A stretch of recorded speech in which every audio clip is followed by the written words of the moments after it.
Il y a quelques mois, Paris La Défense s'est doté d'une raison d'être, celle de devenir le premier quartier d'affaires post-carbone de dimension mondiale. Et pour cela, d'ici 2030, diviser par 2 les émissions de gaz à effet de serre du territoire.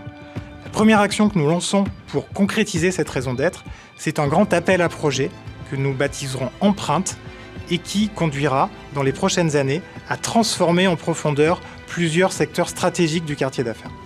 Empreinte a 3 grandes ambitions. La première, c'est de prouver que même à La Défense, et en fait surtout à La Défense, on peut réaliser des projets urbains et immobiliers du plus haut niveau d'excellence environnementale. Le deuxième objectif, ce sera de poursuivre et d'accélérer le mouvement de transformation du quartier d'affaires en un véritable lieu de vie qui a été engagé depuis plusieurs années, avec plus de commerce, peut-être plus d'immobilier résidentiel, plus de loisirs, de culture, de sport, de santé, pour répondre à toutes les attentes de nos habitants et de nos salariés. Troisième objectif, enfin, ce sera de poursuivre et là aussi d'amplifier le mouvement de reconnexion, de couture entre La Défense et les territoires qui l'environnent.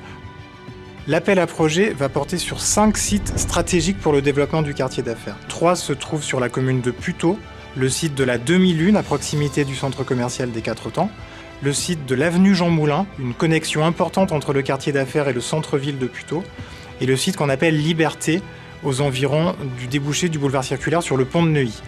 Puis nous aurons également 2 sites à Courbevoie, le premier à l'extrémité de l'avenue Gambetta, à côté de la future gare du RER E Éole, et le deuxième, qu'on appelle Ségophin, qui se trouve au nord du quartier d'affaires. Nous souhaitons que l'appel à projet fasse l'objet d'une mobilisation la plus large possible. Donc pour cela, nous accueillerons aussi bien naturellement les opérateurs historiques que les nouveaux entrants, les intervenants expérimentés ou plus jeunes, à condition de nous présenter toute la palette d'expertise et de métiers qui permettront de relever les défis de chacun de ces projets.